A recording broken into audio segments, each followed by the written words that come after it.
जय गुरु जी, शुक्राना गुरु जी। सभी प्यारी संगत को जय गुरु जी।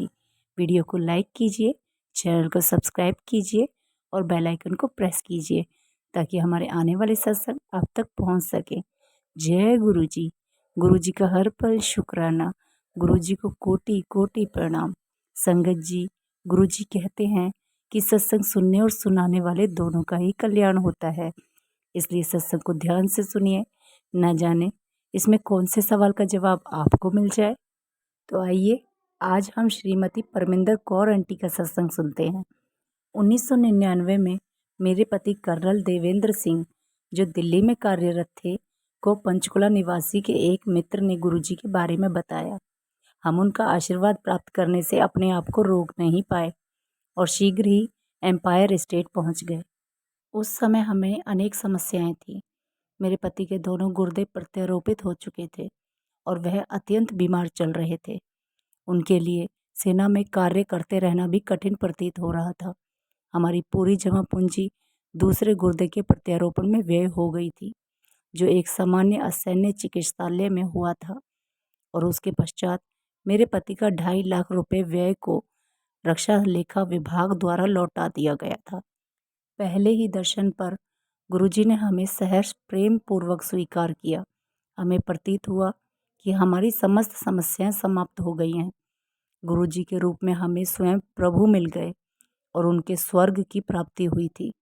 गुरुजी ने अगली बार आते हुए एक ताम्र लोटा और एक चांदी का कड़ा लाने को कहा। उन्होंने उन दोनों वस्तुओं को अभिमंत्रित किया और हमारे जीवन में उनकी दया का प्रवाह होने लगा। सर्वप्रथम मेरे पति के स्वास्थ्य में सुधार आने लगा। उनके चिकित्सा परीक्षण सामान्य निकले और उन्होंने कार्यालय जाना आरंभ कर दिया। फिर रक्षा लेखा विभाग ने हमारा अटका हुआ व्यय स्वीकृत कर लिया। मुझे उस विभाग की सूचना तार के द्वारा मिली। अगले दिन जब हम गुरुजी के पास गए तो उन्होंने पूछा कि क्या हमें पैसा मिल गया।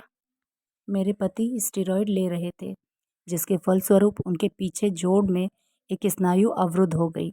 चिकित्सक ने शल्य क्रिया का सुझाव दिया, पर जब हम गुरुजी के पास गए तो उन्होंने इसके लिए मना कर दिया और कहा कि वह स्वतः ही ठीक हो जाएगी। उनके कथन के अनुसार थोड़े दिनों में ही वह पुनः खुल गई और आज तक शल्य क्रिया की आवश्यकता नहीं पड़ी। मेरे अनुभव के अनुसार गुरुजी को कुछ भी कहने की आवश्यकता नहीं है। अपनी सभा में आए हुए प्रत्येक भक्त की आकांक्षा को वह जानते हैं और साथ अच्छा या बुरा जो भी होता है उसका भी ज्ञान है।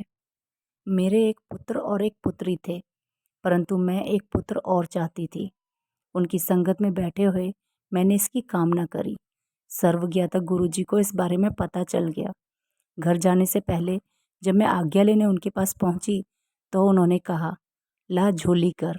वह मुझे अपना दुपट्टा अपने सामने फैलाने के लिए कह रहे थे ताकि वह मुझे अपनी कृपा दे सके। बिना जाने हुए कि वह क्या दे रहे हैं, मैंने उनकी आज्ञा का पालन किया। 6 महीने बाद मुझे अपनी गर्भावस्था का आभास हुआ। इतने दिनों तक मुझे इस बारे में कुछ भी पता नहीं चला कि गुरुजी ने उस दिन मुझे पुत्र आशीष दिया था। डॉक्टर्स भी अचंभित थे। गुरुजी ने हमारी सहायता फिर करी जब कुछ अवांछनीय तत्वों ने कुछ राजनीतिकों के साथ मिलकर एक भूखंड पर हमारे आधे बने हुए मकान को हथिया लिया। उन्होंने हमें बहुत तंग किया और हम असहाय हो गए थे।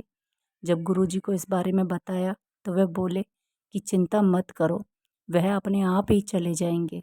उनके इस आशीर्वाद के साथ ही स्थिति में परिवर्तन होने लगा। शीघ्र ही घर की चाबियां हमें दे दी गई। गुरुजी ईश्वर हैं और वह ही हमारे सुख और आनंद के स्रोत हैं। हम उन्हें हृदय से प्रेम और धन्यवाद करते हैं। गुरुजी के पास जो भी श्रद्धा भाव से आएगा उनके अनुग्रह का पात्र बनेगा। जय गुरु जी, शुक्राना गुरु जी। और इसी के साथ सत्संग को समाप्त करते हैं संगत जी। जय गुरु जी, शुक्राना गुरु जी। गुरु जी का हर पल शुक्राना, शुक्राना मेरे मालिक।